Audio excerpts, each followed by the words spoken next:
Not great, I would say. I'm definitely not an expert in the workouts, so it's hard to, it's like, who knows? But I kind of pulled up his last several works, prior to the Cincinnati Derby, and I don't know. To me, he looks like, the horse he's working with, horse named American Admiral, that's not good, right? And he just kind of hung with them. And yeah, when he asked him to go, but it definitely felt like when you watch it visually. Now, if you look at the times, it was very comparable to pretty much an identical workout that he got prior to the Cincinnati Derby. But then you watch the works, and that work, he looked a lot more relaxed and just kind of cruised. This one, as you can see here on the screen, he's there on the outside, and you kind of keep waiting for him to just kind of cruise on, keep going, right? Just kind of keep going by, and he never really does. He's asking a little bit of him here just to go by. Usually he just would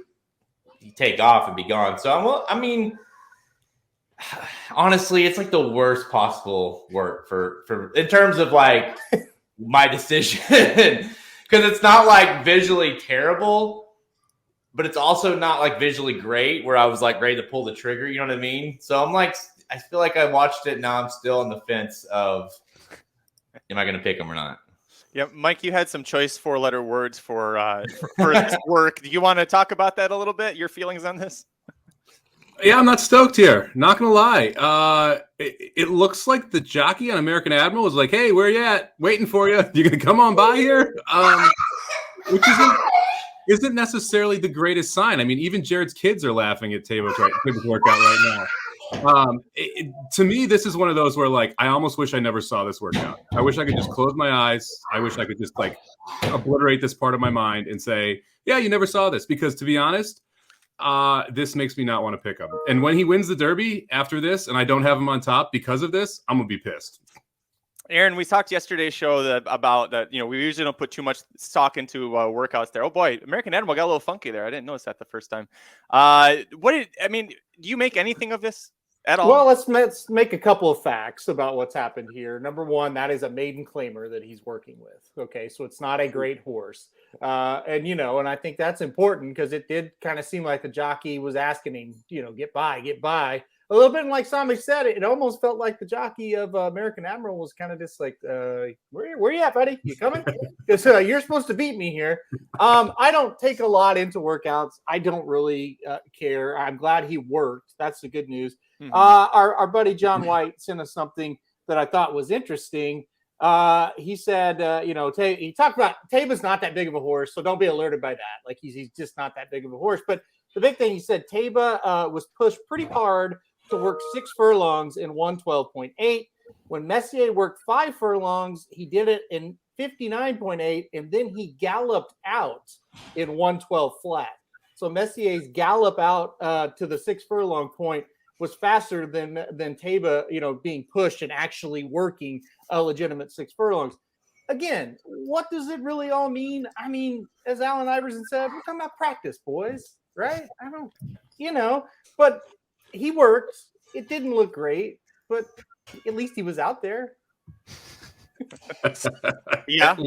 At least he was out there. That's the takeaway for today.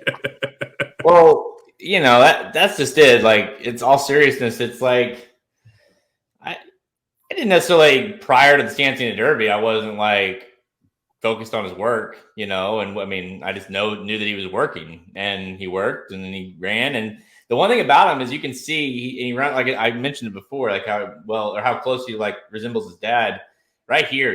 Once he really gets into him, he gets his head down and he's all business. So, you just kind of wonder if like he just isn't a great workhorse.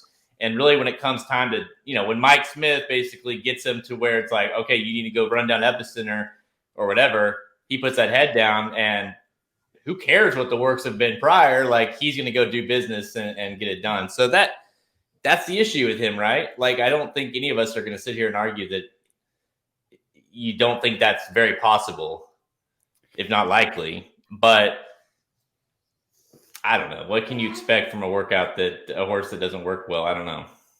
Yeah, I went back and looked at the Clocker report for the DRF Clocker report. Santa Anita Derby Day, and Messier was coming in with much higher. Like he had a B+6 for long work, and Taiba had a B-6 for long work.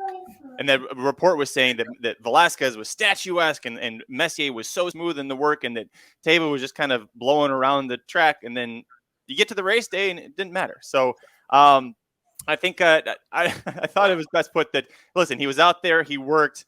As Nick says, he worked and he's shipping to Kentucky. That's good enough for me. Yeah, he didn't fall apart, right? He didn't fall over. This work shouldn't affect your opinion of Taiba one way or the other. Let me correct what you just said and what Nick just said. He has not shipped to Kentucky just yet. We got 2 days of cooling out after this. How did he come out of it before we get on that plane? And you laugh, Magic, but that's the biggest 2 days of the whole thing. I'm laughing because you tried so hard yesterday to not say that Taiba was not going to make it to the Kentucky Derby, and you're already jumping in today to not say it. If you got a horse that's on the fence, it's the day or two after they work when you get the call if you're going or not.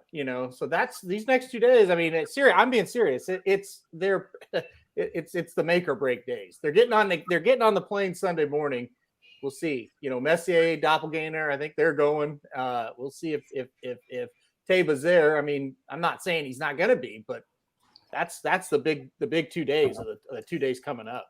Yeah. The scary part about this is you kind of have the feeling, maybe it's just me, but I have the feeling that even if he goes in here and wins and looks awesome or does his Santa Anita Derby type, you just work there's no way this horse is gonna be able to get through the Triple Crown. He just is the horse that we're wondering it can get back in 4 weeks after the Santa Anita Derby. You're asking 2 more, 3 races in 5 weeks.